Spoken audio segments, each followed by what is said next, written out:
ভাবুন তো, চারদিকে শুধু অন্ধকার, সূর্যের একটি আলো পৌঁছায় না। সমুদ্রের শত শত ফুট নিচে একটি বিশাল ইস্পাতের দানব নিঃশব্দে এগিয়ে যাচ্ছে। ভেতরে ৭০ জন নাবিক, কেউ কথা বলছে না, শুধু শোনা যাচ্ছে ডিজেলের ইঞ্জিনের ভারী শব্দ, যন্ত্রপাতির টিকটিক আর পানির চাপের গর্জন। হঠাৎ দাম, একটি প্রচণ্ড বিস্ফোরণের মতো শব্দ, পুরো সাবমেরিন কেঁপে ওঠে। কেউ বুঝতে পারছিল না এটা কি ঘটছে। মাত্র কয়েক সেকেন্ডের মধ্যে এই গোপন মিশনে পরিণত হতে যাচ্ছে যা ইতিহাসের সবচেয়ে অবিশ্বাস্য সাবমেরিন যুদ্ধে। কিন্তু এই যুদ্ধে শত্রুকে দেখা যাবে না, কোনো যুদ্ধবিমান নেই, কোনো যুদ্ধ জাহাজ নেই, শুধু সমুদ্রের গভীরে লুকিয়ে থাকা দুটি সাবমেরিন আর কয়েকটি টর্পেডো। আজ আমরা জানব সেই বাস্তব ঘটনার গল্প যেটি দ্বিতীয় বিশ্বযুদ্ধের ইতিহাস বদলে দিয়েছিল। চ্যানেলে নতুন হলে চ্যানেলটিকে সাবস্ক্রাইব করুন। তারিখ ৮ ফেব্রুয়ারি ১৯৪৫। ইউরোপে তখন তৃতীয় বিশ্বযুদ্ধ শেষের দিকে।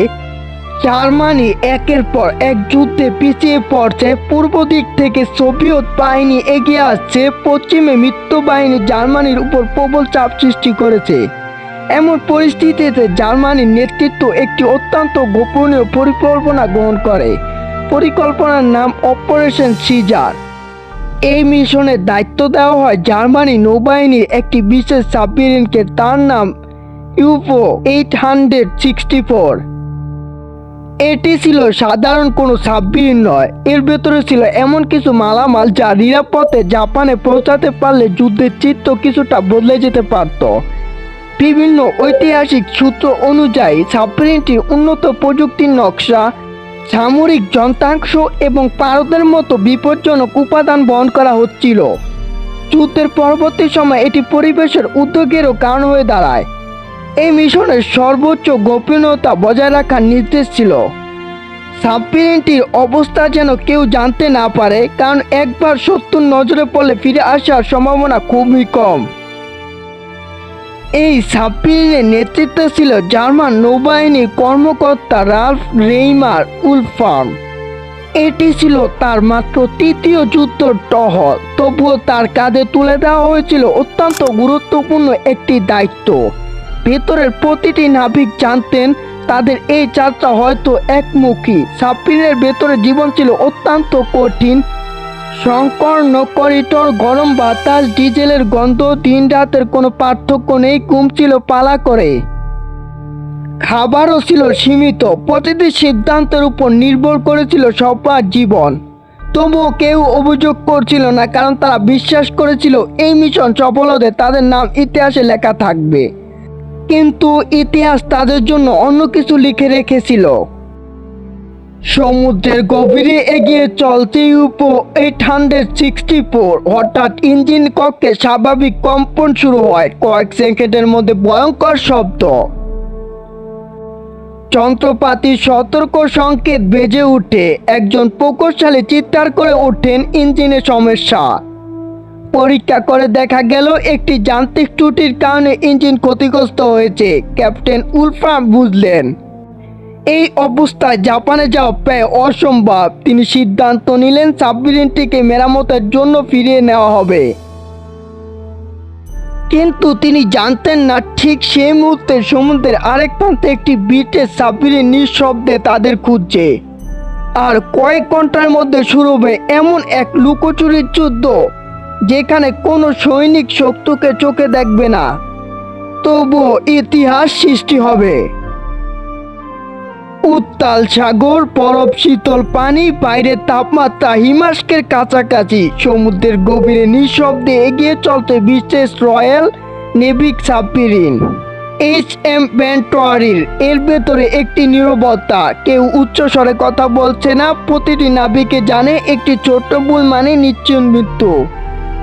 Captain James Stuart Lawrence operation রুমে দাঁড়িয়ে আছেন। তার চোখে কান্তি থাকলেও মনোযোগ কোনো ঘাটতি দেয়নি।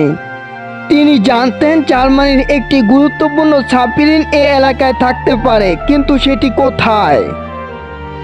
সাবমেরিনের ইঞ্জিনের গতি কমিয়ে দেওয়া হলো, কারণ বেশি শব্দ মানে শত্রুর কাছে নিজের অবস্থান জানিয়ে দেওয়া। হাইড্রোফোন অপারেটর হেডফোন কানে দিয়ে সমুদ্রের প্রতিটি শব্দ শুনছেন। প্রবলের শব্দ, সমুদ্রের স্রোত, দূরের অজানা কম্পন। হঠাৎ তিনি একটি অস্বাভাবিক শব্দ শুনলেন। স্যার, সামনে কিছু আছে। সবাই থমকে গেল। ক্যাপ্টেন ধীরে ধীরে পেরিস্কোপ তুললেন। কয়েক সেকেন্ড ধরে চারদিকে তাকালেন, তারপর সমুদ্রের ঢেউয়ের মাঝে খানিকক্ষণের জন্য একটি সরু কালো দাগও দেখা গেল।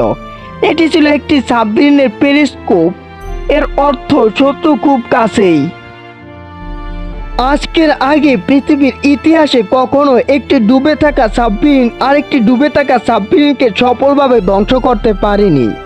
কারণ সমুদ্রের নিচে শত্রুর সঠিক অবস্থান নির্ধারণ করা অত্যন্ত কঠিন। রাডার কাজ করে না, দৃশ্যমানতা নেই, সবকিছু নির্ভর করে হিসাব, অভিজ্ঞতা এবং শব্দের উপর। কিন্তু ক্যাপ্টেন লর্ডাস বুঝলেন, আজ তিনি অসম্ভব সম্ভব করার সুযোগ পেয়েছেন। তিনি তাড়াহুড়া করলেন না, বরং নিরাপদ দূরত্ব বজায় রেখে ইউপো 864কে অনুসরণ করতে শুরু করলেন। এইদিকে U-864 হাইড্রোফোন অপারেটর অদ্ভুত শব্দ শুনতে পেল।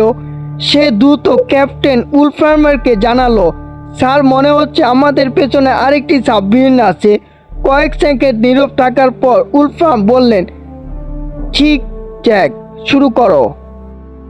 সঙ্গে সঙ্গে সাবমেরিনটি ডান দিকে মোড় নিল, তারপর আবার বাঁ দিকে, আবার ডান দিকে।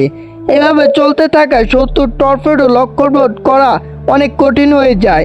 কিন্তু উলফার্মার জানতেন না, প্রতিটি মোড়, প্রতিটি গতি পরিবর্তন, প্রতি সিদ্ধান্ত একটি ব্রিটিশ ক্যাপ্টেন খুব মনোযোগ দিয়ে পর্যবেক্ষণ করছেন। ক্যাপ্টেন লর্ডস একটি স্টপওয়াচ হাতে নিলেন। তিনি U-864 প্রতি বাঁক নেওয়ার সময় শুনতে শুরু করলেন, 1, 2, 3। তিনি কাগজে হিসাব লিখলেন, গতি কত, কোন কত সেকেন্ডের পর আবার মন নিচ্ছে। এই সব তথ্য মিলে তিনি একটি হিসাব তৈরি করেছিলেন, যা আগে কোনো নৌ অফিসার বাস্তবে ব্যবহার করেনি। ক্রুরা নিঃশ্বাস বন্ধ করে তার দিকে তাকিয়ে থাকলেন, কেউ কথা বলছিলেন না। চতুর্থ টর্পেডো ছুটে চলছে সমুদ্রের অন্ধকার নিচে। কয়েক সেকেন্ডে তারপর একটি প্রচণ্ড বিস্ফোরণ। মুহূর্তের মধ্যে U-864 এর মাঝখানে ভয়াবহ আঘাত লাগে। বিশাল ইস্পাতের দেহ কেঁপে উঠে সাবমেরিনের ভেতরে পানি ঢুকতে শুরু করে। নাবিকরা প্রাণপণ চেষ্টা করলো, আর কিছু করার ছিল না। কয়েক মুহূর্তের মধ্যে U-864 3 ভাগে ভেঙে উত্তাল সাগরের গভীরে তলিয়ে যায়। সেই সঙ্গে চিরতরে হারিয়ে যান ক্যাপ্টেন রেলফ রেইমার, উলফার্ম এবং তার প্রায় 70 জন নাবিক।